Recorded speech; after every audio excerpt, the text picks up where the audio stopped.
Hello दोस्तों, YouTube की इस चैनल पर आप सभी का स्वागत करता हूं। इस वीडियो में हम लोग झारखंड का इतिहास और अगर इतिहास में बात करें तो प्रमुख जनजातीय शासन व्यवस्था से संबंधित जितने सारे क्वेश्चंस एग्जामों में बनते हैं उन तमाम टॉपिक से क्वेश्चंस को देखेंगे। मैं उम्मीद करता हूं कि आप लोगों को यह वीडियो काफ़ी अच्छी लगेगी और अच्छी लगे तो प्लीज़ वीडियो को लाइक, शेयर एवं चैनल को सब्सक्राइब ज़रूर कर लीजिएगा ताकि इस प्रकार की लेटेस्ट वीडियो की जानकारी समय ब समय आपको मिल सके और आप बेहतर से बेहतर तैयारी करने में सक्षम हो सके। तो चलिए हम लोग क्वेश्चंस को फटाफट शुरू करते हैं और पहला क्वेश्चन कुछ इस तो मांझी परगना शासन व्यवस्था का संबंध, जिसके लिए आपको 4 ऑप्शन मिलेंगे, हो, संथाल, मुंडा और उरांव। तो इसका करेक्ट आंसर होगा ऑप्शन बी, संथाल से है। मांझी परगना शासन व्यवस्था का संबंध संथाल जनजाति से है। ऑप्शन बी करेक्ट आंसर होगा। अगला क्वेश्चन है, संथालों द्वारा निम्न में से किस जनजाति से मांझी परगना शासन व्यवस्था ग्रहण किया गया है? तो मांझी परगना शासन व्यवस्था जो ग्रहण किया गया है वह किस जनजाति से ग्रहण किया गया है? बिरहौर, असुर, सोरिया पहाड़िया और उरांव से।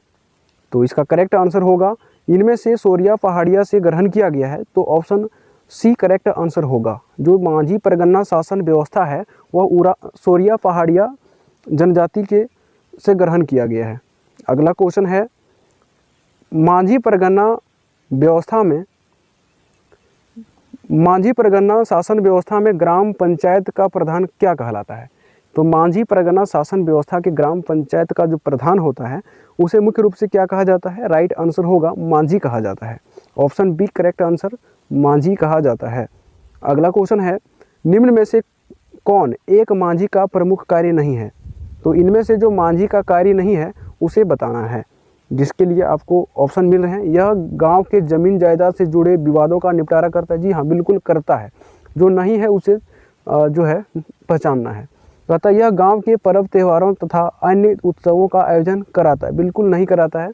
तो ये हमारा जो है मांझी का प्रमुख कार्य नहीं है, अर्थात बी हमारा करेक्ट आंसर होगा। अगला क्वेश्चन है इसमें, और इसमें अगला क्वेश्चन कहता है, मांझी के कार्यों के सफल संचालन में कौन उसे सहयोग प्रदान करता है? तो मांझी के कार्यों के सफल संचालन हेतु इसका जो सहयोगी होता है उसे जोग मांझी कहा जाता है। ठीक है, ऑप्शन ए करेक्ट उत्तर होगा, जोग मांझी।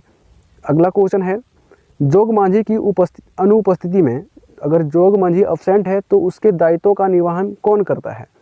तो जोग मांझी की अनुपस्थिति में उसके कार्यों का जो निर्वहन करता है वह जोग परनिक करता है। ठीक है, तो जोग प्राणिक, ऑप्शन सी करेक्ट आंसर होगा। अगला क्वेश्चन है, मांझी परगना शासन व्यवस्था में झगड़ों के निपटारे हेतु गांव के कुछ वरिष्ठ लोगों से विचार विमर्श किया जाता है। इन वरिष्ठ लोगों को क्या कहते हैं? तो इन वरिष्ठ लोगों को भगदो प्रजा कहा जाता है। ऑप्शन ए करेक्ट उत्तर होगा, भगदो प्रजा। अगला क्वेश्चन है, निम्न में से किसे उप मांझी के रूप में भी जाना जाता है? तो उप मांझी के रूप में किसे जाना जाता है? इसका करेक्ट आंसर होगा परमाणिक को उप मांझी के रूप में भी जाना जाता है। Option A correct answer. अगला क्वेश्चन है, मांझी के सचिव के रूप में कौन कार्य करता है? तो इसमें मांझी के सचिव के रूप में कार्य करता है गुड़ेत। ठीक है, तो गुड़ेत ऑप्शन बी करेक्ट आंसर होगा। अगला क्वेश्चन है, मांझी परगना शासन व्यवस्था में निम्न में से कौन किसी उत्सव या कार्यक्रम की जानकारी ग्रामीणों तक पहुंचाने का कार्य करता है? तो कौन ऐसा कार्य करता है? इसका राइट उत्तर होगा गुड़ेत जो है वह लोगों को उत्सव और कार्यक्रम की जो जानकारी होती है वह पहुंचाती है। अगला क्वेश्चन है, मांझी परगना शासन व्यवस्था में इनमें से कौन गांव के परिवारों से संबंधित सूचनाएं एकत्रित करने का कार्य करता है? तो सूचना एकत्रित करने का कार्य जो करता है उसे गुड़ेत कहा जाता है। ऑप्शन सी करेक्ट आंसर होगा। अगला क्वेश्चन है, निम्न में से कौन मांझी परगना शासन व्यवस्था में गांव के प्रहरी के रूप में कार्य करता है? तो गांव के प्रहरी के रूप में कौन कार्य करता है? इसका करेक्ट उत्तर होगा लासेर टंगाई जो है वह गांव के प्रहरी के रूप में कार्य करता है, लासेर टंगाई। अगला क्वेश्चन है, मांझी परगना शासन व्यवस्था में कौन पुलिस का भांति कार्य करता है? तो मांझी परगना शासन व्यवस्था में मांझी के जो पुलिस के भांति कार्य करता है वह चौकीदार कार्य करता है। ऑप्शन ए करेक्ट आंसर होगा। अगले क्वेश्चन की बात करेंगे, और अगला क्वेश्चन है, मांझी परगना शासन व्यवस्था में निम्न में से कौन मांझी के आदेश पर किसी को गिरफ्तार करता है?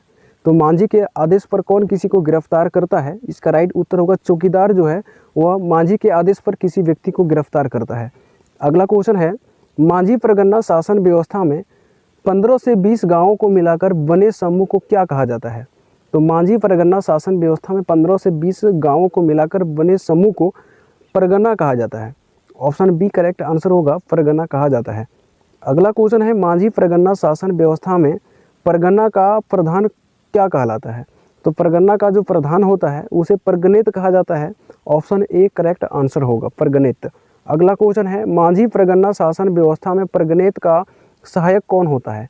तो परगनेत का सहायक की बात करें तो देश मांझी होता है। ऑप्शन सी करेक्ट आंसर होगा।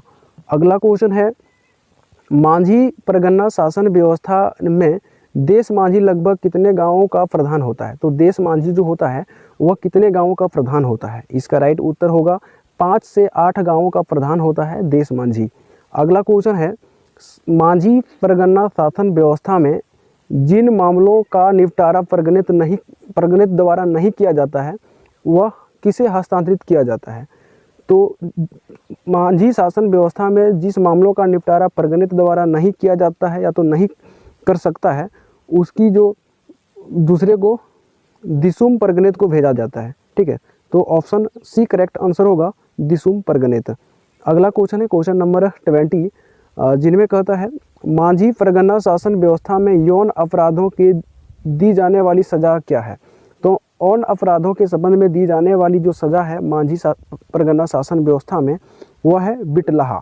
और बिटलाहा एक प्रकार का होता है सामाजिक बहिष्कार, यानी कि समाज से उसे बाहर कर दिया जाता है। अगला क्वेश्चन है, बिटलाहा के तहत दोषी को किस प्रकार की सज़ा दी जाती है? तो बिटलाहा के तहत जो दोषी होता है उसको सज़ा किस प्रकार की दी जाती है? तो उसे सज़ा दी जाती है गांव से बहिष्कृत कर दिया जाता है। ऑप्शन डी करेक्ट आंसर होगा, गांव से बहिष्कृत कर दिया जाता है उसे। अगला क्वेश्चन है और क्वेश्चन नंबर 22 की बात करेंगे, जिनमें कहता है, मांझी परगना शासन व्यवस्था में बिटलाहा की सज़ा को किस प्रकार समाप्त किया जाता है? जैसे कि किसी भी व्यक्ति को बिटलाहा की सज़ा मिली और उस बिटलाहा की सज़ा को किस प्रकार समाप्त किया जाता है, यानी कि उसे किस प्रकार फिर वापस मिलाया जाता है, यह कहने का मतलब है। तो इसका राइट आंसर होगा, दोषी द्वारा क्षमा याचना करते हुए पूरे गांव को जाति भोज देने पर। अगर कोई दोषी व्यक्ति है और पुनः वह समाज में मिलना चाहता है बिटलाहा को ख़त्म करके, तो उसे पूरे समाज के सामने क्षमा याचना होगी, क्षमा मांगनी पड़ेगी और सभी लोगों को प्रतिभोज यानी कि भोजन का कराना पड़ेगा, तो उसे फिर समाज में मिला लिया जाता है। अगला क्वेश्चन है, मांझी परगना शासन व्यवस्था में इनमें से हल्की सज़ा क्या है? तो इनमें से हल्की सज़ा क्या है? इसका राइट उत्तर होगा, हल्की सज़ा है करेला दंड। ऑप्शन बी करेक्ट आंसर होगा। अगला क्वेश्चन है, मांझी परगना शासन व्यवस्था में करेला दंड के तहत कितने रुपये का जुर्माना जाता है? तो मांझी परगना शासन व्यवस्था में करेला दंड के तहत अगर बात करें तो 5 से 150 रुपये तक का दंड इसमें लगाया जाता है, किया जाता है। अगला क्वेश्चन है और क्वेश्चन नंबर 25 की बात करें तो इसमें कहता है, मांझी परगना शासन व्यवस्था में गांव का धार्मिक प्रधान क्या कहलाता है? तो मांझी परगना शासन व्यवस्था में ग्राम के जो प्रधान होता है उसे नायके कहा जाता है, यानी कि नायके हड़ाम के नाम से भी कहीं कहीं जाना जाता है। ऑप्शन बी करेक्ट उत्तर होगा। अगला क्वेश्चन कहता है, मांझी परगना शासन व्यवस्था में धार्मिक अपराध करने पर किसी अपराधी को किसके द्वारा फैसला सुनाया जाता है? तो अगर धार्मिक अपराध किया जाता है किसी व्यक्ति द्वारा तो इसकी सज़ा कौन सुनाता है? इसका राइट उत्तर होगा, नायकेश द्वारा सुनाया जाता है। ऑप्शन बी करेक्ट आंसर होगा। अगला क्वेश्चन है, निम्न में से कौन मांझी परगना शासन व्यवस्था में उप नायके की भांति कार्य करता है? तो उप नायके की भांति इनमें से कौन काम करता है? इसका राइट उत्तर होगा, कुड़ाम नायके जो है वह उप नायके के रूप में काम करता है, Kudam Nayke. Option A correct answer होगा। नेक्स्ट क्वेश्चन है, मांझी परगना शासन व्यवस्था में ग्राम से बाहर की देवी देवताओं की पूजा पाठ संपन्न कराने का जो कार्य है कौन करता है? तो गांव से जो बाहर देवी देवता होती है उसको पूजा पाठ संपन्न कराने का काम इनमें से कुड़ाम नायके द्वारा किया जाता है। ऑप्शन बी करेक्ट आंसर होगा, कुड़ाम नायके। अगला क्वेश्चन है, मांझी परगना शासन व्यवस्था में सर्वोच्च न्यायिक संस्था कौन सी होती है? तो इसकी जो सर्वोच्च न्यायिक संस्था होती है वह कौन होती है? इसका राइट उत्तर होगा लोबिर सेंद्रा।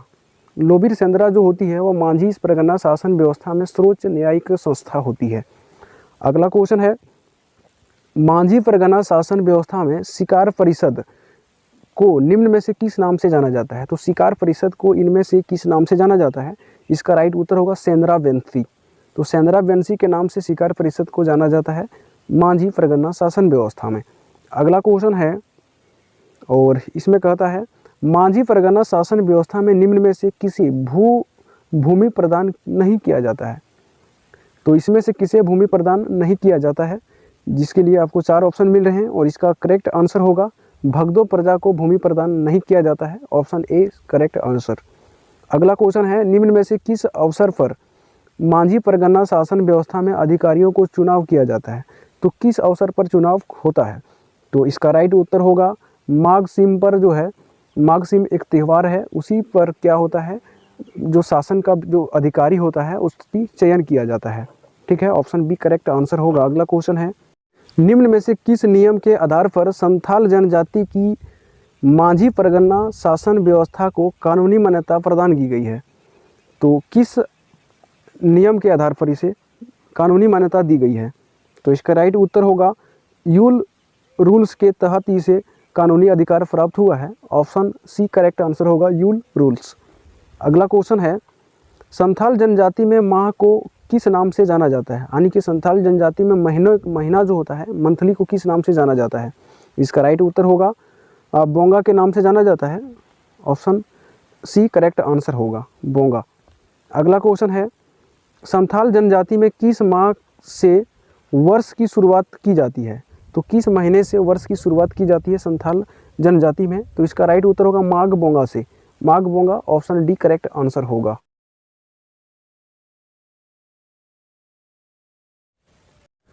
पढ़ा पंचायत शासन व्यवस्था का संबंध किस जनजाति समुदाय से है? जिसके लिए 4 ऑप्शन है, खड़िया, हो, संथाल तथा उरांव। तो पढ़ा पंचायत शासन व्यवस्था का संबंध उरांव जनजाति से है। बिल्कुल ऑप्शन डी करेक्ट आंसर होगा उरांव। अगला क्वेश्चन है क्वेश्चन नंबर 2, उरांव जनजाति में ग्राम प्रधान को क्या कहा जाता है? तो उरांव जनजाति में ग्राम प्रधान की बात करें तो ग्राम प्रधान को महतो कहा जाता है। ऑप्शन डी करेक्ट आंसर होगा। अगला क्वेश्चन है क्वेश्चन नंबर 3, पढ़ा पंचायत शासन व्यवस्था में महतो के संबंध में निम्न में से कौन सा कथन असत्य है? यानी महतो के संबंध में जो कथन गलत है उसका चयन करना है और जिसके लिए हमें ऑप्शन भी मिल रहा है। यह गांव का प्रधान होता है। जी बिल्कुल होता है। यह गांव के स्तर के मामले का निपटारा करता है। बिल्कुल करता है। और आगे का पॉइंट है, महतो के पास प्रशासनिक एवं न्यायिक दोनों प्रकार के अधिकार होते हैं। जी हाँ, बिल्कुल दोनों प्रकार के अधिकार होते हैं। उपरोक्त सभी कथन सत्य हैं। बिल्कुल सही है। तो ऑप्शन डी करेक्ट आंसर होगा। जो भी कथन दिए गए हैं सारे कथन सही हैं। अगला क्वेश्चन है, उरांव जनजाति में महतो का सहयोगी क्या कहलाता है? तो महतो का सहयोगी क्या कहलाता है? इसका करेक्ट आंसर होगा मांझी कहलाता है। उरांव जनजाति में महतो का जो सहयोगी होता है। ऑप्शन ए करेक्ट उत्तर होगा मांझी। अगला क्वेश्चन की बात करेंगे और इनमें कहता है, निम्न में से कौन महतो के पंचायती आदेशों को लोगों तक पहुंचाने का काम करता है? तो महतो का जो पंचायती आदेश होता है उसको लोगों तक पहुंचाने का काम जो करता है वह मांझी द्वारा किया जाता है। ठीक है, ऑप्शन ए करेक्ट आंसर होगा। और इस प्रकार हम लोग अगले क्वेश्चंस की बात करेंगे जिनमें कहता है, पढ़ा पंचायत शासन व्यवस्था में कई गाँवों से मिलकर बनी अंतर्ग्रामीय पंचायत को क्या कहा जाता है? तो कई गाँवों से मिलकर जो अंतर्ग्रामीय पंचायत बनती है उसे पढ़ा कहा जाता है। ठीक है, ऑप्शन ए करेक्ट आंसर होगा पढ़ा कहा जाता है। अगला क्वेश्चन है, पढ़ा पंचायत शासन व्यवस्था की अंतर्ग्रामीय पढ़ा पंचायत कितने स्तरों में विभक्त होता है? तो इसका जो स्तर की हम बात करें यानी कि लेयर, तो यह 3 लेयर में विभक्त होता है, जो कि ऑप्शन बी हमारा राइट आंसर होगा। नेक्स्ट क्वेश्चन की बात करेंगे, पढ़ा पंचायत शासन व्यवस्था के संबंध में निम्न में से कौन सा कथन सत्य है? तो जो कथन सही है उस कथन पर चर्चा करना है, जिसके लिए हमें 4 ऑप्शन मिल रहे हैं। और इनमें से देखें तो पहला क्वेश्चन कहता है कि पंचायत की कार्यवाही में केवल पुरुषों की भागीदारी होती है। जी बिल्कुल नहीं, महिलाओं की भी भागीदारी होती है। यानी कि जो सही है उस पर चर्चा करना है। पंचायत की कार्यवाही के में केवल महिलाओं की भागीदारी होती है? जी नहीं, बिल्कुल पुरुष की भी भागीदारी होती है। अगला कहता है पंचायत की कार्यवाही में केवल बुजुर्गों की भागीदारी होती है? नहीं, बिल्कुल ये भी गलत है। तो इस प्रकार अगला कहता है पंचायत की कार्यवाही में पुरुष तथा महिला दोनों की भागीदारी होती है? जी हाँ, बिल्कुल होती है। ऑप्शन डी करेक्ट आंसर होगा कि पढ़ा पंचायत की जो कार्यवाही होती है उसमें महिला और पुरुष दोनों की भागीदारी सुनिश्चित की जाती है। ऑप्शन डी करेक्ट आंसर होगा। अगला क्वेश्चन है पढ़ा पंचायत शासन व्यवस्था में 2 या 2 से अधिक गांवों के बीच विवादों का समाधान कौन करता है? तो 2 या 2 से अधिक गांवों का जब विवाद आपस में होता है तो इसकी निपटार करने के लिए पढ़ा पंचायत में भेजा जाता है और इसका ऑप्शन बी करेक्ट उत्तर होगा, पढ़ा करता है। अगला क्वेश्चन है पढ़ा पंचायत का प्रमुख कौन होता है? तो पढ़ा पंचायत की प्रमुख की बात करें तो पढ़ा राजा होता है। ठीक है, ऑप्शन बी करेक्ट आंसर होगा। पढ़ा पंचायत की प्रमुख जो होता है वो पढ़ा राजा होता है। अगला क्वेश्चन और क्वेश्चन नंबर 11 की बात करेंगे, जिनमें कहता है पढ़ा पंचायत शासन व्यवस्था में जिन मामले का निपटारा ग्राम के स्तर पर नहीं होता है किसे हस्तांतरित कर दिया जाता है? यानी किसे होगा यहाँ पर, तो किसको भेज दिया जाता है?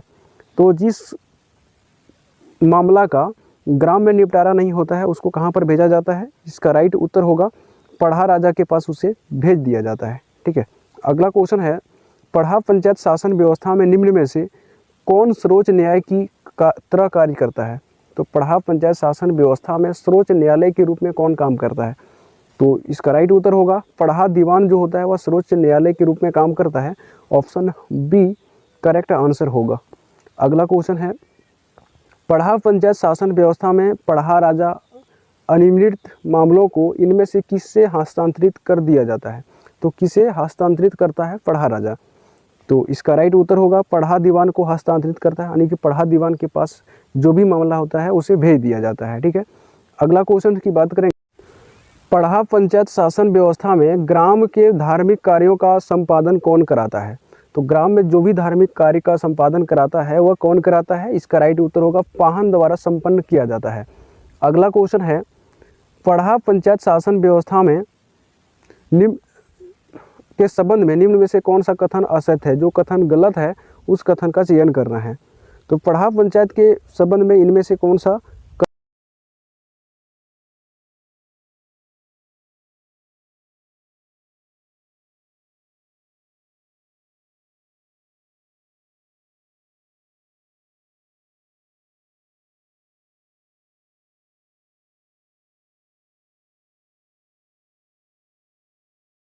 ऑप्शन सी करेक्ट आंसर होगा कि पाहन का जो पद है केवल शादीशुदा नहीं बल्कि कुंवारे को भी दिया जा सकता है। अगला क्वेश्चन है और इनमें कहता है पढ़ा पंचायत शासन व्यवस्था में पाहन को दी जाने वाली भूमि को क्या कहा जाता है? तो पढ़ा पंचायत शासन व्यवस्था में जो पाहन होता है, जो पुजारी होता है, उसको जो भूमि दी जाती है उसे क्या कहा जाता है? इसका राइट उत्तर होगा पहनई भूमि कहा जाता है। तो ऑप्शन सी करेक्ट आंसर होगा पहनई भूमि। ठीक है, अगला क्वेश्चन की बात करेंगे और इनमें कहता है पढ़ा पंचायत शासन व्यवस्था में बेगा के बारे में कौन सा कथन सही नहीं है? तो जो कथन सही नहीं है बेगा के बारे में उस कथन का चयन करना है। और कथन हमें क्या क्या दे रखा है, तो सबसे पहले कथन देखते हैं। कहता है इसे बेधा भी कहा जाता है। जी हाँ, बिल्कुल कहा जाता है। यह पाहन का सहयोगी होता है। बिल्कुल होता है। यह सामान्यतः देवी देवताओं की पूजा करके उन्हें शांत करने का कार्य करता है। जी बिल्कुल करता है। और अगला डी में क्या है थोड़ा देखें, सभी कथन सत्य है। जी हाँ, बिल्कुल सभी कथन सत्य हैं, अर्थात ऑप्शन हमारा डी करेक्ट आंसर होगा। अगला क्वेश्चन की बात करेंगे। पढ़ा पंचायत शासन व्यवस्था में महतों से पूर्व गांव का पुरोहित व लौकिक प्रधान कौन होता था? तो पढ़ा शासन व्यवस्था में महतों से पहले अगर पुरोहित व लौकिक की प्रधान की बात करें तो होता था बेगा। पढ़ा से पहले कौन होता, महतों से पहले कौन होता था? तो बेगा होता था। अगला क्वेश्चन है पढ़ा पंचायत शासन व्यवस्था में डाडा पढ़ा के बारे में कौन सा कथन सत्य है? डाडा जो पढ़ा के बारे में है वह कौन सा कथन सही है, उसका चयन करना है, जिसके लिए 4 ऑप्शन मिल रहे हैं। और इनमें अगर हम ऑप्शन की बात करें तो जैसे कि ऑप्शन क्या कर रहा है, पहला ऑप्शन है कि यह कई गांवों को मिलाकर बनाया जाता है। बिल्कुल सही है। इसमें पढ़ा का प्रत्येक गांव का सदस्यता के रूप में अधिकार और दर्जा दिया जाता है। बिल्कुल दिया जाता है। सी में जरा देखें, इनमें पदों के अनुरूप अधिकार, कर्तव्य और पहचान का चिन्ह किया जाता है, बिल्कुल किया जाता है, अर्थात ऑप्शन डी करेक्ट आंसर होगा। ये सभी बिल्कुल सुमेलित हैं, सही है। अगला है पढ़ा मंच का आयोजन कब किया जाता है? तो पढ़ा मंच का जो आयोजन है वह आश्विन पूर्णिमा के दिन किया जाता है। ऑप्शन सी करेक्ट आंसर होगा, आश्विन पूर्णिमा के दिन।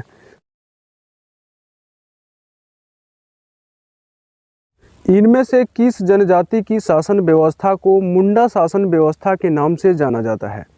तो यहाँ पर बात हो रही है मुंडा शासन व्यवस्था की, जिसके लिए 4 ऑप्शन मिलेंगे, उरांव, संथाल, मुंडा, हो। तो इसका करेक्ट ऑप्शन होगा मुंडा, ऑप्शन सी करेक्ट आंसर। मुंडा शासन व्यवस्था को मुंडा जनजाति की शासन व्यवस्था कहा जाता है, सी करेक्ट आंसर होगा। जबकि संथाल जनजाति की हम बात करें तो झारखंड की सबसे बड़ी जनजाति संथाल जनजाति है और भारत की तीसरी सबसे बड़ी जनजाति है संथाल जनजाति। उरांव जनजाति झारखंड की दूसरी सबसे बड़ी जनजाति है और मुंडा जनजाति जो झारखंड की तीसरी सबसे बड़ी जनजाति है और हो चौथी झारखंड की सबसे बड़ी जनजाति है। ठीक है, अगला क्वेश्चन की बात करेंगे और इनमें कहता है मुंडा शब्द का सामान्य अर्थ होता है। तो मुंडा शब्द का सामान्य अर्थ क्या होता है? इसका राइट आंसर होगा विशिष्ट व्यक्ति होता है मुंडा शब्द का सामान्य अर्थ, ऑप्शन बी करेक्ट आंसर। अगला क्वेश्चन, मुंडा शब्द का विशिष्ट अर्थ होता है। तो मुंडा शब्द का विशिष्ट अर्थ होता है राजनीतिक प्रमुख, बिल्कुल सी ऑप्शन करेक्ट आंसर होगा, राजनीतिक प्रमुख मुंडा शब्द का विशिष्ट अर्थ होता है। अगला क्वेश्चन है मुंडा शासन व्यवस्था में ग्राम का प्रधान क्या कहलाता है? तो मुंडा शासन व्यवस्था में ग्राम का प्रधान मुंडा कहलाता है, बिल्कुल ऑप्शन बी करेक्ट आंसर होगा। अगले क्वेश्चंस की हम लोग बात करें तो अगला क्वेश्चन है मुंडा गांव प्रधान के संबंध में इनमें से कौन सा कथन सत्य है? जो कथन सत्य है उस पर सही का निशान लगाना है। तो यहाँ कहता है यह पद वंशुनागत होता है, जी हाँ वंशुनागत होता है, बिल्कुल सही है। इसका प्रमुख कार्य गांव के लोगों से लगान वसूलना तथा गांव की विधि व्यवस्था को बनाए रखना है, जी हाँ ये भी काम होता है। इसका अगला जो ऑप्शन सी है इसमें कहता है यह गांव के विवादों का निपटारा भी करता है, जी हाँ बिल्कुल करता है। तो इस प्रकार ए बी सी तीनों हो जाएगा, अर्थात सभी कथन सत्य हैं, ऑप्शन डी करेक्ट आंसर होगा। अगला क्वेश्चन है मुंडाओं के द्वारा निर्मित खेत को क्या कहा जाता है? तो मुंडाओं द्वारा निर्मित खेत को कहा जाता है खुटकटी भूमि, ऑप्शन सी करेक्ट आंसर होगा। खुटकटी भूमि मुंडाओं द्वारा निर्मित खेत को कहा जाता है, ठीक है, ऑप्शन सी करेक्ट आंसर होगा। और इस प्रकार हम लोग क्वेश्चन नंबर 7 की बात करेंगे, जिनमें कहता है वह व्यक्ति जो खुटकटी भूमि को बनाता है उसे क्या कहा जाता है? तो जो व्यक्ति खुटकटी भूमि को बनाता है उसे खुटकटीदार कहा जाता है, अर्थात ऑप्शन सी राइट आंसर होगा। अगला नेक्स्ट क्वेश्चन है मुंडा शासन व्यवस्था में खूट का अर्थ क्या होता है? तो मुंडा शासन व्यवस्था में अगर खूट का अर्थ हम देखें तो एक परिवार से होता है, ठीक है, ऑप्शन बी करेक्ट आंसर होगा। अगला क्वेश्चन है मुंडा ग्राम पंचायत को किस नाम से जाना जाता है? तो मुंडा ग्राम पंचायत की बात करें तो हातू के नाम से प्रसिद्ध है, ऑप्शन बी करेक्ट आंसर होगा। अगला क्वेश्चन है मुंडा ग्राम पंचायत का प्रधान होता है। तो मुंडा ग्राम पंचायत का प्रधान कौन होता है? इसका करेक्ट आंसर होगा हातू मुंडा जो होता है वह मुंडा ग्राम पंचायत का प्रमुख यानी कि प्रधान होता है। अगला क्वेश्चन है पढ़ा या पढ़ा, यहाँ पढ़ा या पढ़ा के संबंध में निम्न में से कौन सा कथन असत्य है, यानी कि जो कथन गलत है उस पर सही का निशान लगाना है। तो इसका जैसे कि ऑप्शन इसमें 4 दे रखा है और सभी ऑप्शन को हम लोग पढ़ लेते हैं अच्छी तरह से। यह एक अंतर्ग्रामीण पंचायत होती है, जी बिल्कुल होती है। इससे मुंडा जनजाति की सर्वोच्च न्यायपालिका, कार्यपालिका तथा विधायिका की संज्ञा दी गई, हाँ बिल्कुल दी गई है। इस व्यवस्था में महिलाओं को उच्च स्थान प्रदान किया गया, जी बिल्कुल नहीं। तो हमारा ऑप्शन सी गलत है, अर्थात ऑप्शन सी पर हम क्लिक करेंगे कि इनमें से जो कथन दिया गया है वह सी कथन असत्य कह रहा है। इसमें महिलाओं को विशेष स्थान नहीं दिया गया है बल्कि सम्मान अधिकार महिलाओं को भी है। अगला है पढ़ा पंचायत का सर्वोच्च अधिकारी कौन होता है? तो पढ़ा पंचायत की सर्वोच्च अधिकारी इनमें से बात करें तो पढ़ा राजा होता है, ऑप्शन डी करेक्ट आंसर होगा, पढ़ा राजा। अगला क्वेश्चन है पढ़ा के इन अधिकारियों के बारे में गलत मिलान को पहचानिए। तो पढ़ा के जो अधिकारियों के बारे में जो गलत मिलान है उसको पहचानना है। तो इसका जैसे कि बरकंदाज जो है गांव का वकील होता है, तो ये बिल्कुल गलत है। या बरकंदाज जो होता है एक प्रकार का सिपाही कह सकते हैं या तो सैनिक कह सकते हैं, वह गांव का सैनिक होता है, ठीक है। तो ऑप्शन डी करेक्ट आंसर होगा, यह बिल्कुल गलत है। जबकि पांडे दस्तावेजों को रखने का अधिकारी होता है, बिल्कुल सही है। दीवान पढ़ा राजा का मंत्री होता है, ये भी सही है। ठाकुर पढ़ा राजा का सहायक होता है, ये भी बिल्कुल सुमिलित है। अगला क्वेश्चन है, पढ़ा पंचायत में गांव के सिपाही को क्या कहा जाता है? जैसे कि गांव के सिपाही को कहा जाता है क्या? तो बरंगदाज कहा जाता है, ठीक है। जैसे कि हम लोगों ने ऊपर में चर्चा किए थे इसका बारे में, तो ऑप्शन डी करेक्ट आंसर होगा। अगला क्वेश्चन है क्वेश्चन नंबर 15, मुंडा शासन व्यवस्था में पढ़ा के सभा की कार्यवाही का नियंत्रण कौन करता है? तो पढ़ा के जो सभा होती है उसकी कार्यवाही का नियंत्रण करने का श्रेय जो जाता है वह दारोगा को जाता है, बिल्कुल ऑप्शन बी करेक्ट आंसर होगा। मुंडा शासन व्यवस्था में पढ़ा सभा का वकील क्या कहलाता है? तो पढ़ा सभा का जो वकील होता है उसे किस नाम से जाना जाता है? इसका राइट आंसर होगा लाल के नाम से जाना जाता है, ठीक है। ऑप्शन ए करेक्ट आंसर होगा। अगला क्वेश्चन है, पढ़ा पंचायत स्थल को क्या कहा जाता है? तो पढ़ा पंचायत स्थल को क्या कहा जाता है? इसका करेक्ट आंसर हो जाएगा अखड़ा कहा जाता है, ठीक है। ऑप्शन ए करेक्ट उत्तर होगा, पढ़ा पंचायत स्थल को अखड़ा कहा जाता है। अगला क्वेश्चन है, मुंडा शासन व्यवस्था में निम्न में से किसे गांव की सांस्कृतिक केंद्र की संज्ञा दी जा सकती है? तो किसे गांव के सांस्कृतिक केंद्र की संज्ञा दी जा सकती है मुंडा शासन व्यवस्था में? तो इसका राइट उत्तर होगा अखड़ा को दिया जा सकता है, क्योंकि यहाँ पर जितने सारे नृत्य संगीत जो होती है वह अखड़ा में आयोजित किए जाते हैं, इसलिए गांव के सांस्कृतिक केंद्र की संज्ञा इसे दी जा सकती है। अगला क्वेश्चन है, पढ़ा पंचायत के प्रधान को क्या कहते हैं? तो पढ़ा पंचायत के जो प्रधान होते हैं उसे मानकी कहा जाता है, ऑप्शन सी करेक्ट आंसर होगा। अगला क्वेश्चन है, मानकी का पद होता है, तो मानकी का जो पद होता है वंशुनागत होता है, ठीक है। ऑप्शन ए करेक्ट उत्तर होगा वंशुनागत। अगला क्वेश्चन है, मुंडा गांव के धार्मिक प्रधान को क्या कहा जाता है? तो मुंडा गांव के जो धार्मिक प्रधान होते हैं उसे क्या कहा जाता है? इसका राइट उत्तर होगा पाहन के नाम से जानते हैं, तो ऑप्शन बी हमारा राइट आंसर होगा। अगला क्वेश्चन की बात करेंगे क्वेश्चन 22, इनमें कहता है, मुंडा जनजाति में गांव को भूत प्रेत से बचाने हेतु पाहन द्वारा की जाने वाली पूजा पाठ के बदले उसे दी जाने वाली भूमि को क्या कहा जाता है? तो पूजा पाठ के बदले जो पाहन को दी जाती है भूमि उसे क्या कहा जाता है? तो इसका राइट आंसर होगा, उसे डाली कटारी भूमि के नाम से जानते हैं लोग, या तो भूत खेता, ठीक है। तो डाली कटारी ऑप्शन बी राइट आंसर होगा। अगला क्वेश्चन है, मुंडा जनजाति की शासन व्यवस्था में पाहन को दी जाने वाली लगान मुक्त भूमि को क्या कहा जाता है? तो लगान मुक्त जो भूमि दी जाती है पाहन को उसे डाली कटारी भूमि ही कहते हैं, जिसमें कोई टैक्स वगैरह नहीं लागू होता है। अगला क्वेश्चन है इसमें, मुंडा शासन व्यवस्था में पाहन का सहायक कौन होता है? तो मुंडा शासन व्यवस्था में पाहन की सहायक की बात करें तो महतो होता है, तो ऑप्शन सी हमारा करेक्ट आंसर होगा। अगला क्वेश्चन है, मुंडा शासन व्यवस्था में महतो का प्रमुख कार्य क्या होता है? तो मुंडा शासन व्यवस्था में महतो का प्रमुख कार्य होता है ग्रामीणों को संदेश पहुंचाना, ठीक है। ऑप्शन डी राइट आंसर होगा। और इस प्रकार हम लोग क्वेश्चन अगले की बात करेंगे, जिसमें कहता है, मुंडा शासन व्यवस्था में भूत खेता क्या है? तो मुंडा शासन व्यवस्था में भूत खेता या तो डाली कटारी भूमि किसे कहा जाता है? तो भूत प्रेत के प्रकोप से बचाने हेतु पाहन को विशेष पूजा कराने पर दी गई भूमि को, बिल्कुल ऑप्शन बी करेक्ट आंसर होगा, ठीक है। अगला क्वेश्चन है, इनमें से कौन पढ़ा पंचायत का सर्वोच्च अधिकारी होता है? जिसके लिए 4 ऑप्शन है, और पढ़ा पंचायत का सर्वोच्च अधिकारी कौन होता है? तो इसका करेक्ट ऑप्शन होगा पढ़ा राजा जो होता है वह पढ़ा पंचायत का सर्वोच्च अधिकारी होता है। अगला क्वेश्चन है, निम्न में से कौन सा कथन असत्य है? तो इसके बारे में जो कथन असत्य है उस कथन का चयन करना है। इसमें सबसे पहले की बात करें तो कहता है, मुंडा जनजाति में महिलाओं को प्रशासन के संचालन में बराबरी का स्थान प्राप्त है। जी बिल्कुल नहीं है, तो हमारा पहला ऑप्शन ही सही हो जाएगा, ठीक है। तो option A correct answer.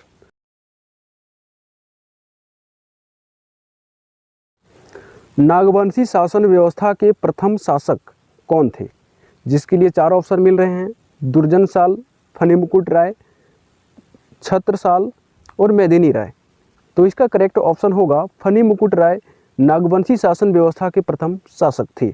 Next question की बात करेंगे, और अगला क्वेश्चन है, नागवंशी राजाओं द्वारा मुगल शासकों को दी जाने वाली नजराना को क्या कहा जाता था? यानी कि जो टैक्स दिया जाता था नागवंशी राजाओं द्वारा मुगल शासकों को, तो उसे क्या कहा जाता था?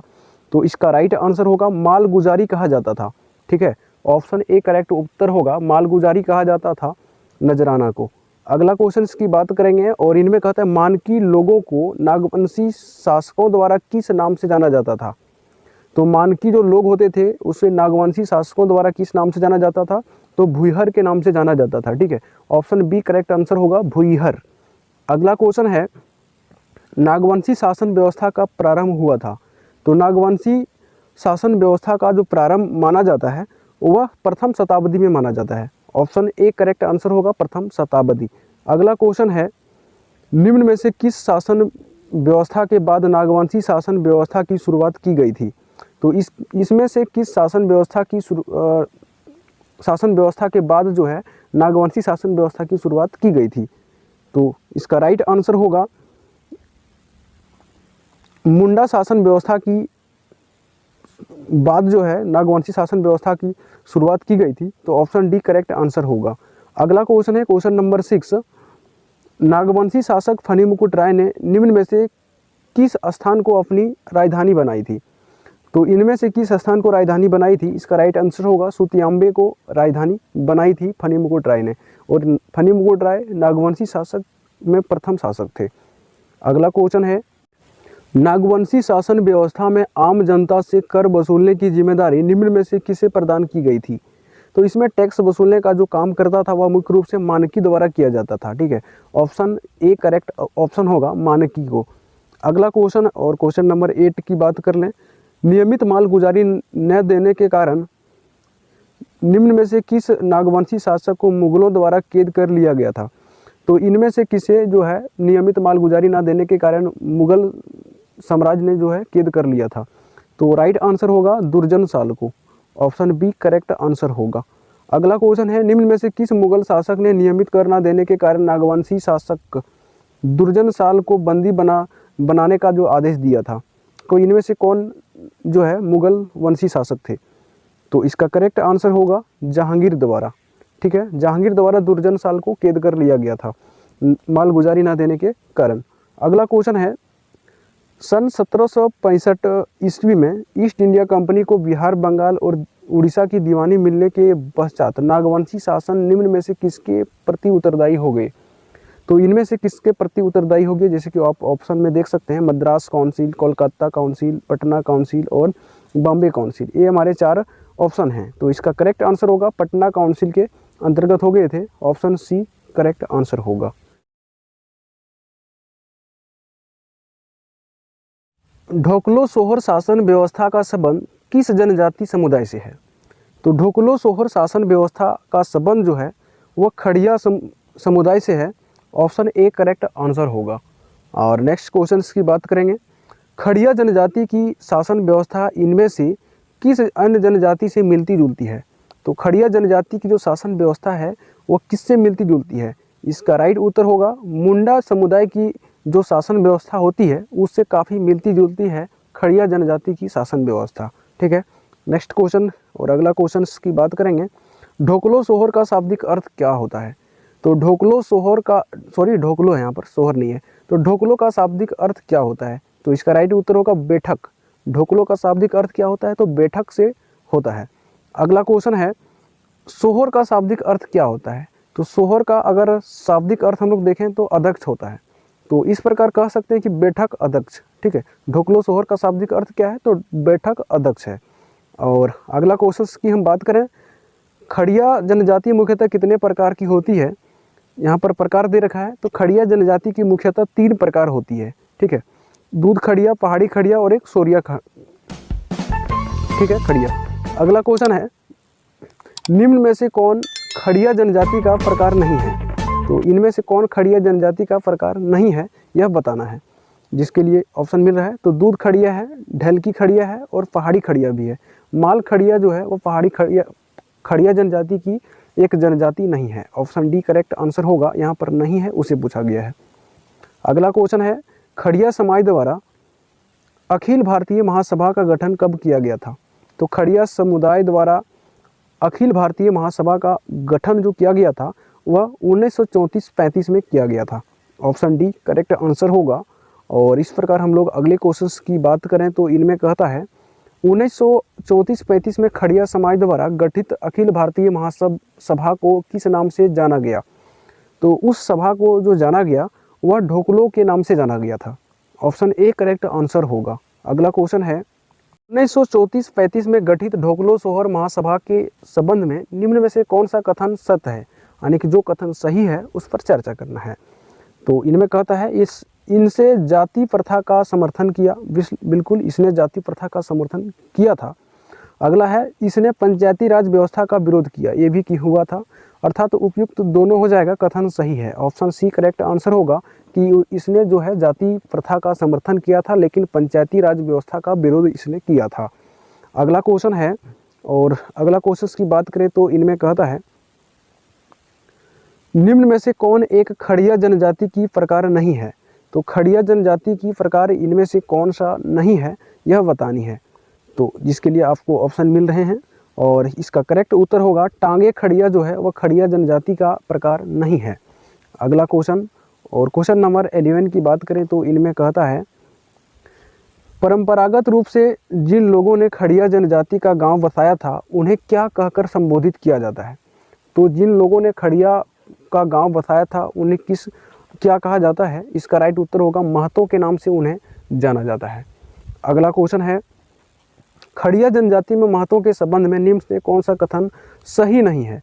तो महतो के संबंध में इनमें से कौन सा कथन जो है वह सही नहीं है, जिसके लिए आपको ऑप्शन मिलेंगे और इनके ऑप्शन के हिसाब से आपको उत्तर देना है।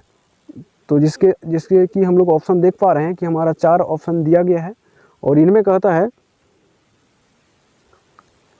यह गांव का मुखिया होता है, बिल्कुल होता है। यह पद वंशनागत होता है, जी हाँ बिल्कुल होता है। इसके गांव की सहमति से ही हटाया भी जा सकता है, बिल्कुल हटाया भी जा सकता है। यह शासन व्यवस्था के संचालन के प्रति उत्तरदायी ना क्या है के साथ साथ धार्मिक कार्यों का भी संपादन करता है, जी बिल्कुल नहीं, सिर्फ शासन व्यवस्था को संचालन करता है जबकि धार्मिक कार्यों को संपादन यह नहीं करता है। तो ऑप्शन डी हमारा सही नहीं है, तो ऑप्शन डी करेक्ट आंसर होगा। अगला क्वेश्चन नंबर 13 की बात करेंगे पहाड़ी खड़िया गांव का प्रधान निम्न में से कौन होता है? तो पहाड़ी खड़िया में जो गांव का प्रधान होता है उसे किस नाम से जाना जाता है? इसका राइट उत्तर होगा डंडिया। तो डंडिया जो होता है वह पहाड़ी खड़िया का प्रधान होता है गांव का। अगला क्वेश्चन है पहाड़ी खड़िया गांव का धार्मिक प्रधान निम्न में से कौन होता है?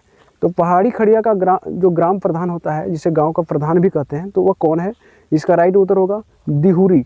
तो दिहुरी ऑप्शन डी करेक्ट आंसर होगा। अगला क्वेश्चन है खड़िया शासन व्यवस्था में करटाहा के संबंध में निम्न में से कौन सा कथन सही नहीं है?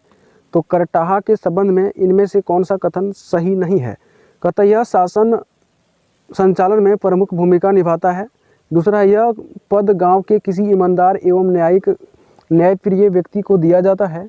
और तीसरा कहता है महतों द्वारा इस पद हेतु किसी उपयुक्त व्यक्ति का चुनाव किया जाता है। बिल्कुल 3 जो है वह सही नहीं है, जबकि ऊपर 2 और एक नीचे सही है। अगला क्वेश्चन है करटाहा को कितना वेतन प्रदान किया जाता है? तो करटाहा का वेतन की बात करें तो इसका जो वेतन होता है वह कितना होता है? वेतन नहीं दिया जाता है, बिल्कुल इसका वेतन जो है नहीं दिया जाता है। एक समाज सेवा का पद होता है तो इसका वेतन नहीं दिया जाता है। ऑप्शन सी करेक्ट उत्तर होगा। अगला क्वेश्चन है प्रत्येक गांव से संबंधित घटनाओं और समस्याओं से सोहर को कौन अवगत कराता है? तो सोहर को इनमें से कौन घटनाओं और समस्याओं से अवगत कराता है? तो इसमें करटाहा जो होता है वह सभी समस्याओं से अवगत कराता है सोहर को। अगला क्वेश्चन है, और क्वेश्चन नंबर 18 की बात करें तो इनमें कहता है गांव के विभिन्न विवादों तथा फैसलों से राजा को कौन अवगत कराता है? तो जो भी विभिन्न विवाद और फैसले होते हैं उनसे राजा को अवगत कराने का जो काम है वह करटाहा का है। तो ऑप्शन सी करेक्ट उत्तर होगा करटाहा।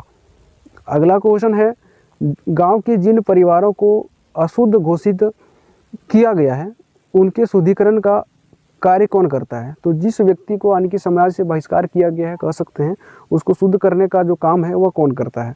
तो इसका राइट उत्तर होगा करटाहा द्वारा उसको शुद्ध किया जाता है। अगला क्वेश्चन इसकी बात करेंगे और इनमें कहता है ढोकलो सोहर शासन व्यवस्था किसी परिवार के शुद्धिकरण की प्रक्रिया को किस नाम से जाना जाता है?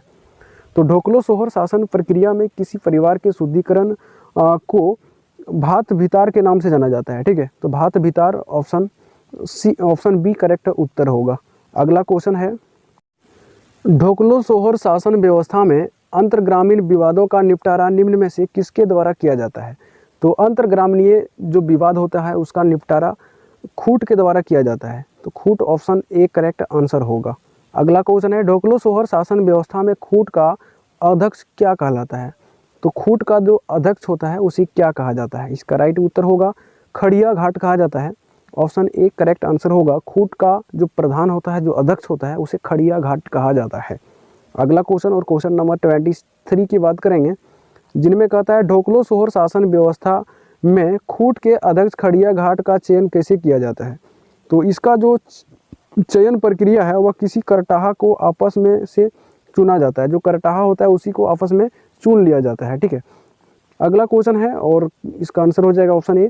अगला नेक्स्ट क्वेश्चन इसमें कहता है ढोकलो के संबंध में निम्न में से कौन सा कथन गलत है, यानी कि कौन सा कथन असत्य है?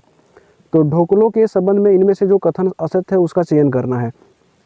तो जैसे कि यहाँ पर 4 ऑप्शन हमें मिलना चाहिए और इनका जो 4 ऑप्शन है वह कुछ इस प्रकार है। संपूर्ण खड़िया समाज की बैठक को ढोकलो के नाम से जाना जाता है, बिल्कुल। खड़िया जनजाति द्वारा वार्षिक रूप से ढोकलो का आयोजन किया जाता है, बिल्कुल। प्रत्येक 3 वर्ष में ढोकलो सोहर का चुनाव लोगों के ढोकलो के माध्यम से जो है किया जाता है। उपरोक्त सभी कथन सत्य है, तो बिल्कुल हमारा ऑप्शन डी करेक्ट उत्तर होगा कि जितने सारे कथन दे रखे हैं इसमें असत्य कथन नहीं है। अभी सभी कथन जो है वह सत्य हैं। डी राइट आंसर होगा। अगला क्वेश्चन और अगला क्वेश्चन की बात करें तो इनमें कहता है ढोकलो सोहर के संबंध में निम्न में से कौन सा कथन असत्य है? तो इनमें से जो कथन असत्य है उसका चयन करना है और इनमें से ऑप्शन दिया गया है, यह संपूर्ण खड़िया समाज का राजा होता है। इसका चयन ढोकलो में लोगों द्वारा किया जाता है। ढोकलो द्वारा अपने मंत्रियों की सहायता से बड़े मुकदमों का निर्णय किया जाता है। ढोकलो सोहर का चयन प्रतिवर्ष किया जाता है। तो इसका राइट होगा ऑप्शन डी कि ढोकलो सोहर का जो चयन है वो प्रतिवर्ष किया जाता है। तो ऑप्शन डी करेक्ट उत्तर होगा। ढोकलो सोहर का मंत्री या सचिव निम्न में से कौन होता है? तो ढोकलो सोहर का मंत्री या सचिव की बात करें तो लिखाकड़ होता है। ऑप्शन बी करेक्ट आंसर होगा। अगला क्वेश्चन और क्वेश्चन नंबर 27 जिनमें कहता है ढोकलो सोहर शासन व्यवस्था में लिखाकड़ का क्या कार्य होता है? तो लिखाकड़ का जो प्रमुख कार्य होता है वह राजा को सामाजिक, राजनीतिक तथा प्रशासनिक कार्यों में सहयोग देना होता है। ऑप्शन बी करेक्ट उत्तर होगा। अगला क्वेश्चन है ढोकलो सोहर शासन व्यवस्था में निम्न में से कौन सा राजा का खजांची होता है? तो खजांची कौन होता है राजा का? इसका राइट उत्तर होगा तिजोंकड़। तिजोंकड़ जो होता है वह राजा का खजांची होता है। ऑप्शन सी करेक्ट उत्तर होगा। ढोकलो सोहर शासन व्यवस्था में निम्न में से कौन राजा का सलाहकार होता है? तो ढोकलो सोहर शासन व्यवस्था में राजा का सलाहकार की बात करें तो सलाहकार होता है देवान। ऑप्शन डी करेक्ट उत्तर होगा। अगला क्वेश्चन है ढोकलो सोहर शासन व्यवस्था में ग्राम के धार्मिक प्रधान को क्या कहा जाता है? तो ढोकलो सोहर शासन व्यवस्था में ग्राम का जो धार्मिक प्रधान होता है उसे कहा जाता है कालो या पाहन। ठीक है, तो कालो या पाहन ऑप्शन ए करेक्ट उत्तर होगा।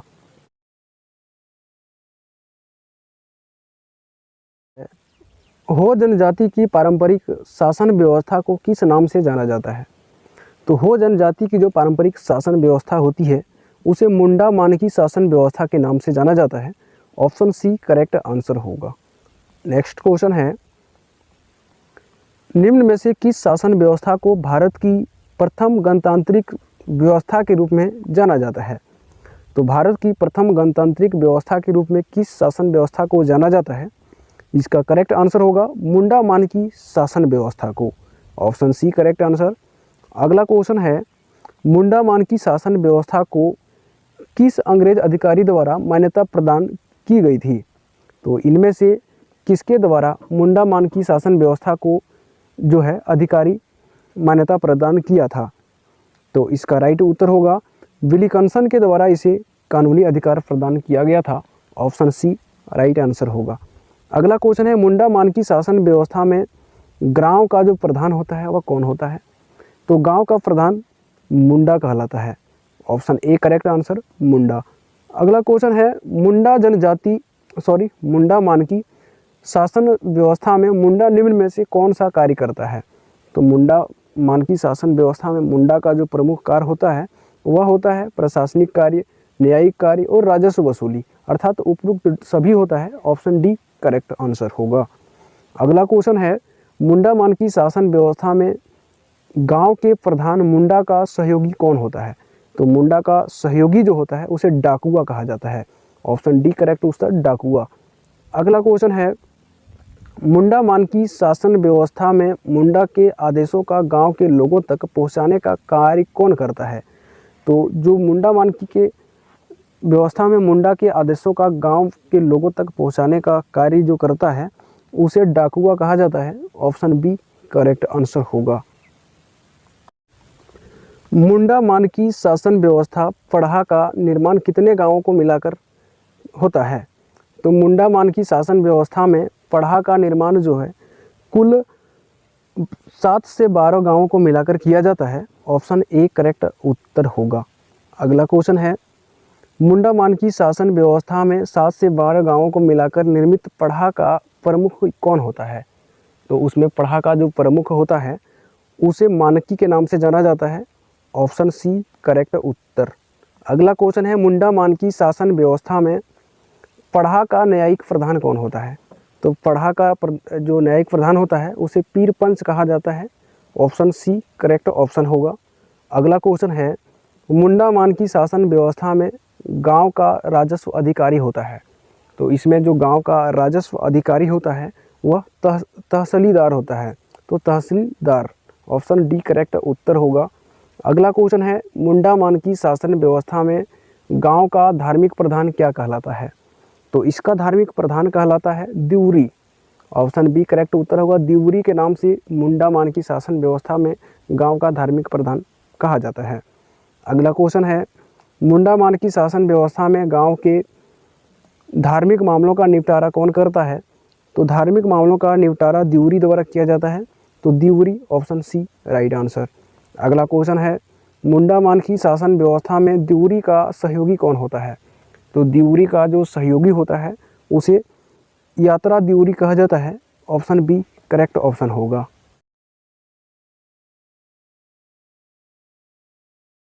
लोहरा या लोहारा जनजाति की शासन व्यवस्था के संबंध में इनमें से कौन सा कथन सत्य है, यानी जो कथन सही है उसका चयन करना है। इसमें कहता है इस जनजाति की कोई संगठित शासन व्यवस्था नहीं है। अगला में कहता है इस जनजाति में जातिगत समस्याओं के निवारण हेतु जाति पंचायत होती है। और अगला नेक्स्ट है, इस जनजाति में अंतरजातीय विवादों का निपटारा अंतर ग्रामीण परिषद द्वारा किया जाता है। तो इसका राइट उत्तर होगा सभी कथन सही है, बिल्कुल ऑप्शन डी करेक्ट आंसर होगा। अगला क्वेश्चन है, भूमिज जनजाति की जातीय पंचायत की मुखिया क्या कहलाता है? तो भूमिज जनजाति की जातीय पंचायत की मुखिया जो होता है उसे प्रधान के नाम से जाना जाता है। Option A correct answer. Next question है, भूमिज जनजाति की शासन व्यवस्था के संबंध में निम्न में से कौन सा कथन सही नहीं है?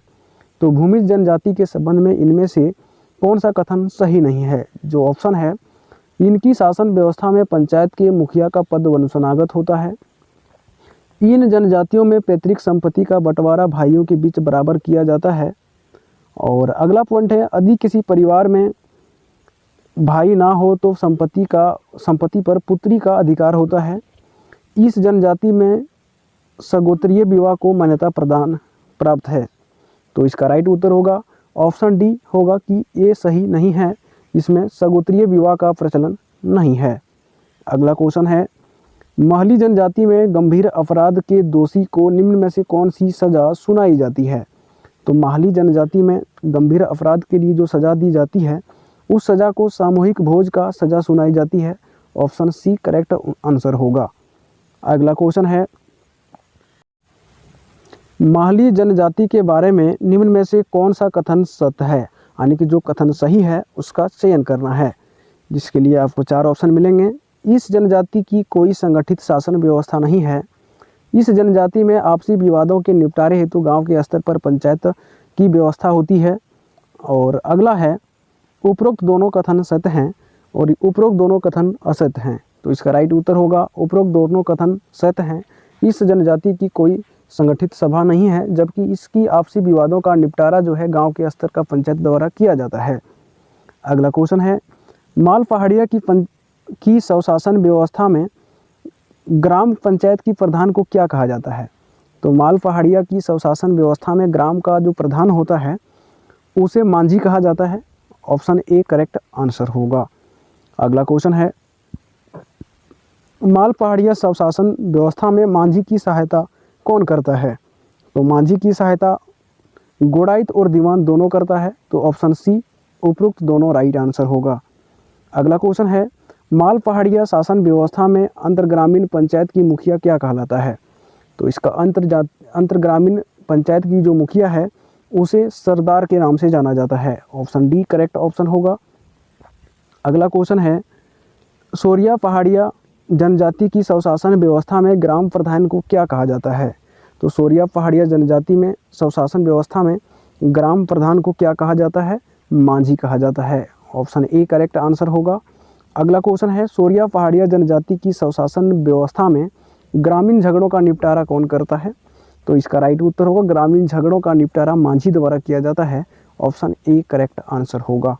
अगला क्वेश्चन है सोरिया पहाड़िया जनजाति की स्वशासन व्यवस्था में धार्मिक क्रियाकलापों का संपादन कौन करता है। तो इसमें धार्मिक क्रियाकलापों का संपादन कौन करता है, तो मांझी द्वारा किया जाता है। ऑप्शन सी राइट आंसर होगा। अगला क्वेश्चन है सोरिया पहाड़िया जनजाति की स्वशासन व्यवस्था में मांझी के कार्यों में उसकी सहायता कौन करता है। तो मांझी के कार्यों में उसकी सहायता करता है गुड़ाइत। ऑप्शन डी करेक्ट उत्तर होगा। और अगला क्वेश्चन है सोरिया पहाड़िया जनजाति की स्वशासन व्यवस्था में कितने गांवों पर एक नायक की व्यवस्था होती है। तो इनमें कितने गांवों पर एक नायक होती है, तो राइट आंसर होगा 15 से 20 गांवों पर एक नायक होती है सोरिया पहाड़िया जनजाति में। अगला क्वेश्चन है सोरिया पहाड़िया जनजाति की स्वशासन व्यवस्था में कितने गांवों पर एक सरदार की व्यवस्था होती है। तो इसमें सरदार की व्यवस्था कितने गांवों पर होती है, तो इसका राइट उत्तर होगा 70 से 80 गांवों पर एक सरदार की व्यवस्था होती है। ऑप्शन सी करेक्ट आंसर होगा। अगला क्वेश्चन है सोरिया पहाड़िया जनजाति की स्वशासन व्यवस्था में अंतर्ग्रामीय विवादों का निपटारा किसके द्वारा किया जाता है। तो सोरिया पहाड़िया जनजाति में अंतर्ग्रामीय विवादों का निपटारा नायक और सरदार के द्वारा किया जाता है, अर्थात उपयुक्त दोनों। ऑप्शन सी करेक्ट उत्तर होगा। अगला क्वेश्चन है करमाली जनजाति की जनजातीय पंचायत का प्रधान क्या कहलाता है। तो करमाली जनजाति की जो जनजातीय पंचायत होती है उसका प्रधान कहलाता है मालिक। ऑप्शन बी करेक्ट उत्तर होगा मालिक। अगला क्वेश्चन है करमाली जनजाति की स्वशासन व्यवस्था के संबंध में निम्न में से कौन सा कथन गलत है। तो जो कथन गलत है उस कथन का चयन करना है। और यहाँ कहता है इस शासन व्यवस्था में सभी पद वंशुनागत होते हैं। इस जनजाति की स्वशासन व्यवस्था में कोई व्यवस्थित राजनीतिक संगठन नहीं पाया जाता है। इस ग्रामीण जनजाति की स्वशासन व्यवस्था में ग्राम प्रधान का पद वंशुनागत होता है। और इसमें कहता है उपयुक्त सभी कथन सत्य हैं। तो बिल्कुल ऑप्शन डी करेक्ट उत्तर होगा, उपयुक्त सभी कथन सही हैं। अगला क्वेश्चन है करमाली जनजाति की स्वशासन व्यवस्था में इनमें परगना स्तर पर पाई जाने वाली पंचायत को क्या कहा जाता है। तो परगना स्तर पर पाई जाने वाली करमाली जनजाति की स्वशासन व्यवस्था को कहा जाता है सतगंवैया। ऑप्शन बी करेक्ट उत्तर होगा, सतगंवैया कहा जाता है। और अगला क्वेश्चन की बात करेंगे करमाली जनजाति की स्वशासन व्यवस्था में अंतर्ग्रामीण विवादों का निपटारा किसके द्वारा किया जाता है। तो इसका राइट उत्तर होगा सतगंवैया के द्वारा किया जाता है। Option A correct answer. अगला क्वेश्चन है करमाली जनजाति की शासन व्यवस्था में 20 से 22 गांवों पर निर्मित पंचायत को क्या कहा जाता है। तो करमाली जनजाति की शासन व्यवस्था में 20 से गांवों को मिलाकर निर्मित जो पंचायत होती है उस पंचायत को वाईसी कहा जाता है। ऑप्शन सी करेक्ट उत्तर होगा वाईसी। अगला क्वेश्चन है करमाली जनजाति की शासन व्यवस्था में पंचायत के बैठक की सूचना गांव के लोगों तक पहुंचाने का कार्य कौन करता है। तो इसकी सूचना पहुंचाने का कार्य मुख्य रूप से गोड़ाइत के द्वारा किया जाता है। ऑप्शन डी करेक्ट उत्तर होगा। अगला क्वेश्चन है, परहिया जनजाति की शासन जाति की पंचायत को किस नाम से जाना जाता है? तो परहिया जनजाति की जो जाति पंचायत होती है उसे भैयारी या तो जाति गौड़ के नाम से जाना जाता है, अर्थात उपयुक्त दोनों ऑप्शन सी करेक्ट उत्तर होगा। अगला क्वेश्चन है, परहिया जनजाति की स्वशासन व्यवस्था में ग्राम पंचायत के मुखिया को क्या कहा जाता है? तो इसके जो ग्राम पंचायत के मुखिया होता है उसे महतो कहा जाता है, ऑप्शन ए करेक्ट ऑप्शन होगा। अगला क्वेश्चन है, परहिया जनजाति की शासन व्यवस्था में महतो का सहायक क्या कहलाता है? तो इसके जो महतो के सहायक होते हैं उसे कहतो या खतो कहा जाता है, तो कहतो या खतो राइट आंसर ऑप्शन बी। अगला क्वेश्चन है, परहिया जनजाति की शासन व्यवस्था में 8 से 10 गांवों से मिलकर बनी अंतर्ग्रामीय पंचायत को क्या कहा जाता है? तो 8 से 10 गांवों को मिलाकर अंतर्ग्रामीण पंचायत जो होती है उस पंचायत को कारा भैयारी कहा जाता है, तो कारा भैयारी ऑप्शन ए करेक्ट आंसर होगा। अगला क्वेश्चन है, परहिया जनजाति की स्वशासन व्यवस्था गांव के कल्याण हेतु किसके द्वारा पूजा पाठ जैसी क्रियाकलाप का संपादन किया जाता है? तो इसके गांव के कल्याण के लिए जो पूजा पाठ का संचालन किया जाता है वह मुख्य रूप से बेगा के द्वारा किया जाता है, ऑप्शन बी करेक्ट उत्तर होगा। अगला क्वेश्चन है, कोरबा जनजाति की स्वशासन व्यवस्था में ग्राम पंचायत के प्रधान को क्या कहा जाता है? तो इसके ग्राम पंचायत के जो प्रधान होता है उसे मुखिया कहा जाता है, ऑप्शन सी करेक्ट आंसर होगा। नेक्स्ट क्वेश्चन, कोरबा जनजाति की शासन व्यवस्था में निम्न में से किसके द्वारा अंतर्ग्रामीय विवादों का निपटारा किया जाता है? तो इसका राइट उत्तर होगा बड़ा मुखिया के द्वारा कोरबा जनजाति की शासन व्यवस्था में अंतर्ग्रामीय विवादों का निपटारा किया जाता है, बड़ा मुखिया ऑप्शन ए राइट उत्तर होगा। अगला क्वेश्चन है, कोरबा जनजाति की शासन व्यवस्था के संबंध में निम्न में से कौन सा कथन असत्य है, यानी जो कथन गलत है उस कथन का चयन करना है।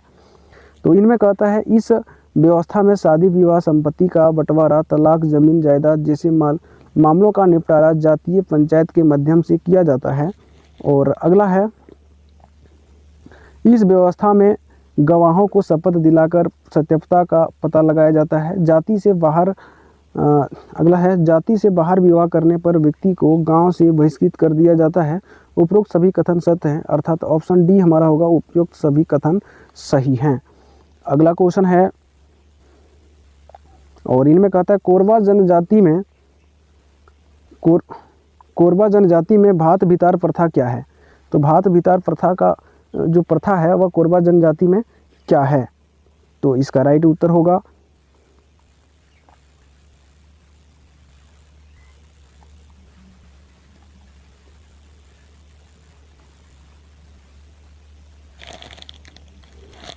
समाज से निष्कासित किसी सदस्य को पुनः समाज में शामिल करना, ऑप्शन बी करेक्ट उत्तर होगा।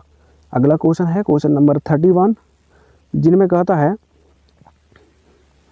असुर जनजाति की स्वशासन व्यवस्था के संबंध में निम्न में से कौन सा कथन सत्य है?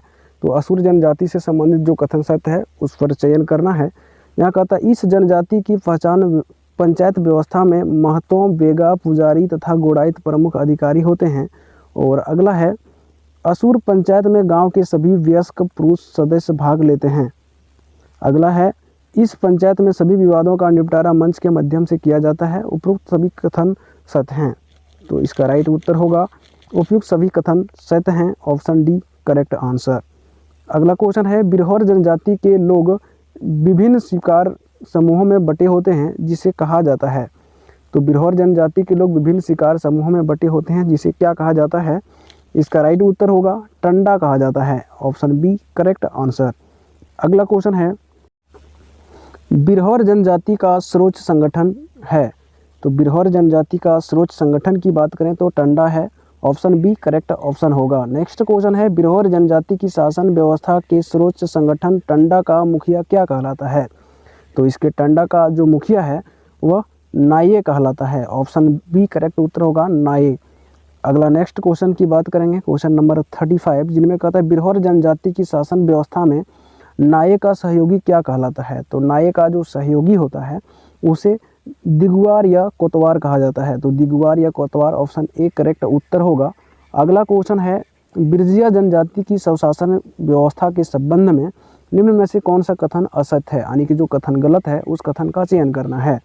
और इसके लिए कथन दे रखा है, इस जनजाति पंचायत व्यवस्था का मुखिया किसी गणमान्य व्यक्ति को बनाया जाता है। अगला है, इस जनजाति की जातीय पंचायत में बेगा, बेसरा, धावक तथा गांव के सम्मानित बुजुर्ग शामिल होते हैं। इस जनजाति के सभी मामलों का निष्पादन जातीय पंचायत द्वारा ही किया जाता है। उपयुक्त सभी कथन सही हैं। तो इसका राइट उत्तर होगा ऑप्शन डी, उपयुक्त सभी कथन इसके विषय में सही हैं।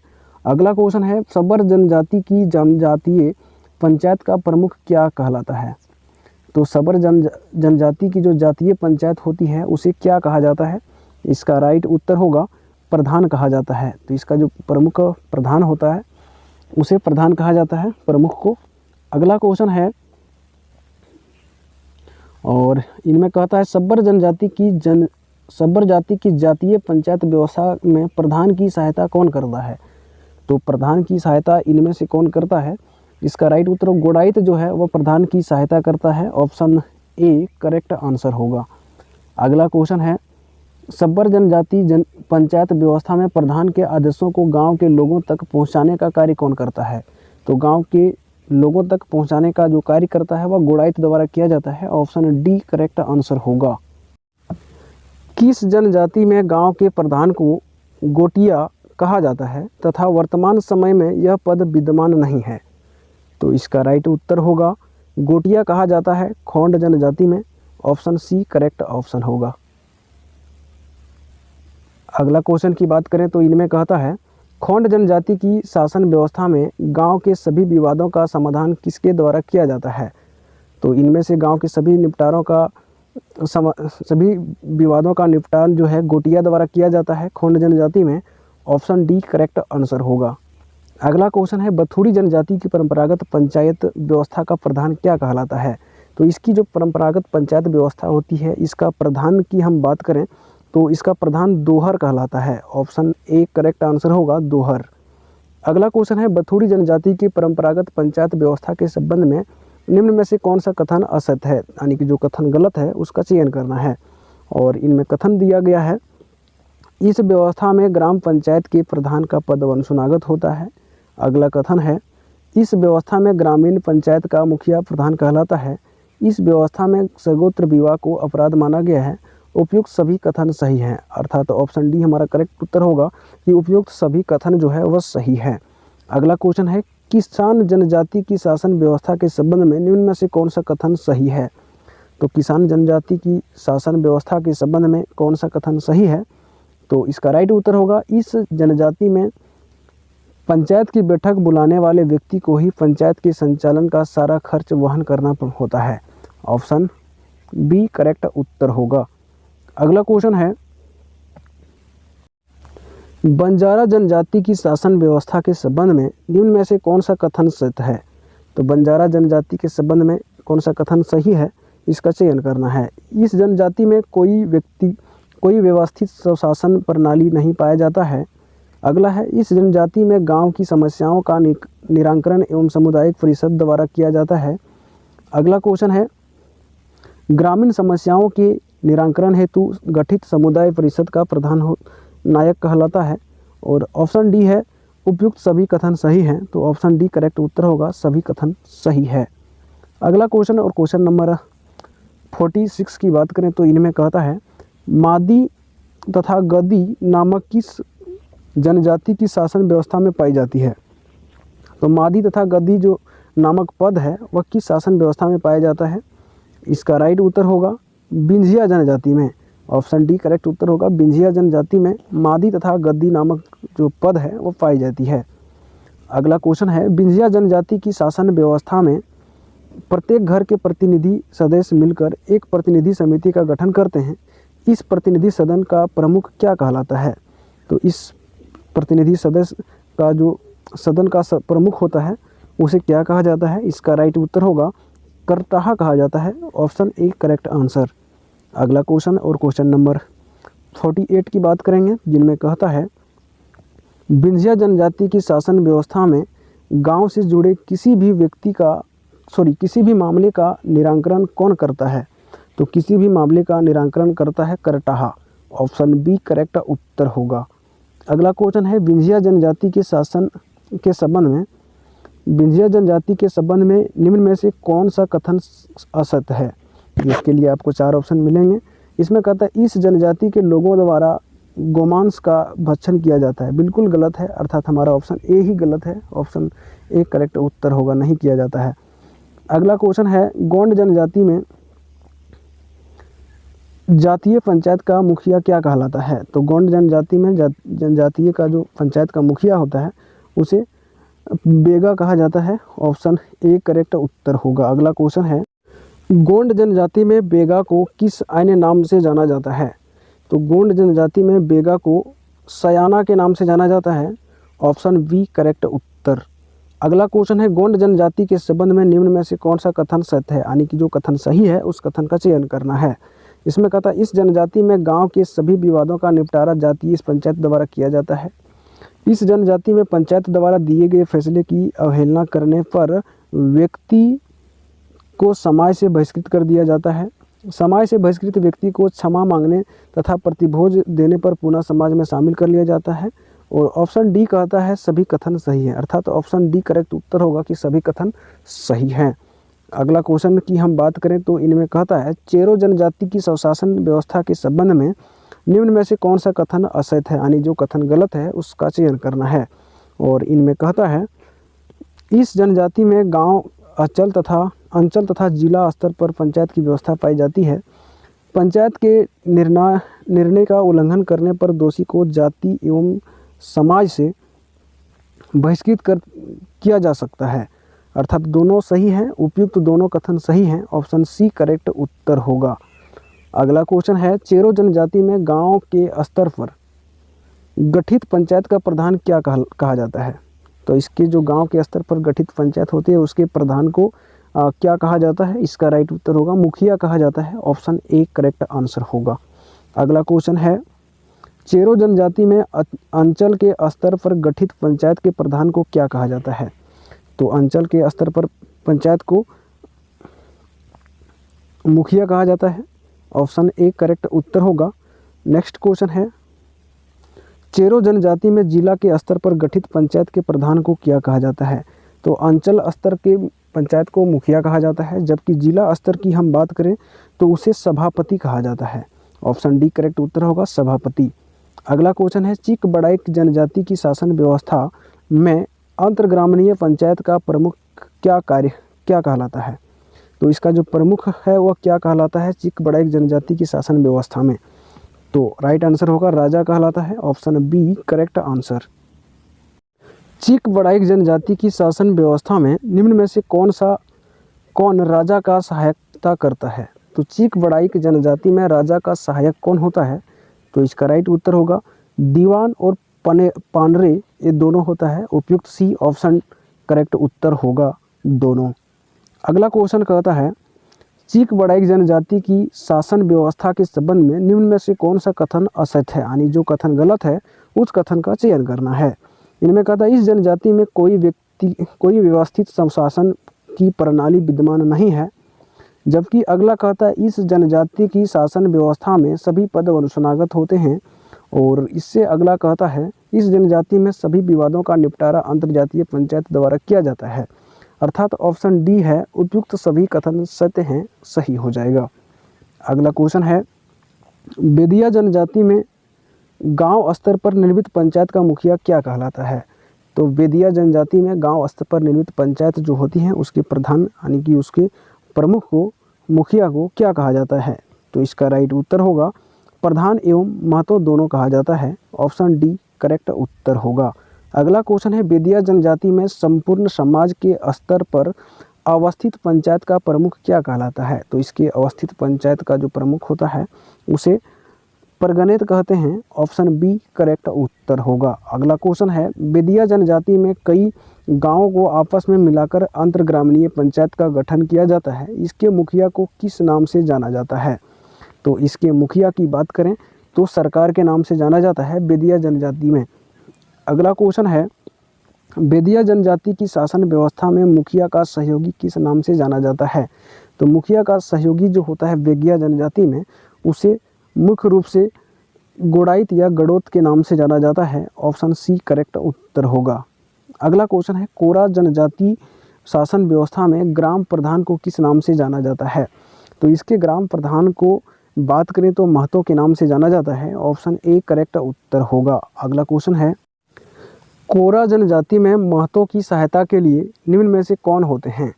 तो कोरा जनजाति में महतो का सहायक की बात करें तो परमाणिक और जोगमांझी दोनों होते हैं, अर्थात उपयुक्त दोनों। ऑप्शन सी करेक्ट उत्तर होगा। अगला क्वेश्चन है, गोड़ाइत जनजाति की शासन व्यवस्था के संबंध में निम्न में से कौन सा कथन असत्य है, यानी जो कथन गलत है उसका चयन करना है। इसमें कहता है कि इस जनजाति में पिता की संपत्ति पुत्रों के बराबर बांटी जाती है, और इसमें कहता है पिता की संपत्ति में पुत्री को भी बराबर का हिस्सा दिया जाता है, जो कि बिल्कुल गलत है। और सिर्फ पुत्रों में बराबर का हिस्सा होता है, जबकि पुत्रियों में बराबर का हिस्सा नहीं होता है। अगला क्वेश्चन है, कंवर जनजाति की शासन व्यवस्था में जातीय पंचायत का मुखिया क्या कहलाता है? तो कंवर जनजाति की जातीय पंचायत का जो मुखिया होता है उसे क्या कहते हैं? संगाई कहते हैं। तो सयाना ऑप्शन डी राइट आंसर होगा। अगला क्वेश्चन है, कंवर जनजाति की शासन व्यवस्था में ग्राम पंचायत का मुखिया क्या कहलाता है? तो कंवर जनजाति में शासन व्यवस्था में ग्राम पंचायत का मुखिया जो है उसे पटेल कहा जाता है। ऑप्शन बी करेक्ट उत्तर होगा। अगला क्वेश्चन है, कोल जनजाति की शासन व्यवस्था में ग्राम पंचायत का मुखिया क्या कहलाता है? तो कोल जनजाति में शासन व्यवस्था में ग्राम पंचायत का मुखिया मांझी के नाम से जाना जाता है। ऑप्शन ए करेक्ट उत्तर होगा। अगला क्वेश्चन है, खरवार जनजाति की शासन व्यवस्था में जातीय पंचायत का मुखिया क्या कहलाता है? तो इसका जातीय पंचायत का मुखिया के नाम से जानते हैं। ऑप्शन ए करेक्ट उत्तर होगा। अगला क्वेश्चन और क्वेश्चन नंबर 71, खरवार जनजाति में विभिन्न गांवों को मिलाकर अंतर्ग्रामीय पंचायत का निर्माण किया जाता है। इस संबंध में निम्न में से कौन सा कथन असत्य है, यानी जो कथन गलत है उसका चयन करना है। कहता है, 4 गांवों की पंचायत को चट्टी कहा जाता है, 5 गांवों की पंचायत को पचोरा कहा जाता है, 6 गांवों की पंचायत को छिठोरा कहा जाता है। तो बिल्कुल ऑप्शन सी करेक्ट उत्तर होगा, छिठोरा कहा जाता है। बेगा जनजाति की शासन व्यवस्था में जातीय पंचायत का प्रमुख क्या कहलाता है? तो बेगा जनजाति की शासन व्यवस्था में जातीय पंचायत का जो प्रमुख होता है उसे मुकद्दम कहा जाता है। तो मुकद्दम ऑप्शन बी करेक्ट उत्तर होगा। अगला क्वेश्चन है, बेगा जनजाति की शासन व्यवस्था में मुकद्दम की सहायता निम्न में से कौन करता है? तो मुकद्दम की सहायता करने के लिए सयाना और सिख होता है, अर्थात उपयुक्त दोनों। ऑप्शन सी करेक्ट उत्तर होगा। अगला क्वेश्चन है, बेगा जनजाति की शासन व्यवस्था में पंचायत के फैसले को ग्रामीणों तक पहुंचाने का संदेशवाहक को क्या कहा जाता है? तो इसके संदेशवाहक को चरीदार कहा जाता है। तो चारीदार ऑप्शन ए करेक्ट उत्तर होगा। तो दोस्तों, आप लोगों को यह वीडियो कैसा लगा आप लोग कमेंट करके ज़रूर बताएंगे। साथ ही अगर आप चैनल पर नए हैं तो चैनल को ज़रूर सब्सक्राइब करें और वीडियो को लाइक शेयर ज़रूर करें। इस प्रकार हम लोग मिलते हैं नेक्स्ट वीडियो में, तब तक के लिए जय हिंद।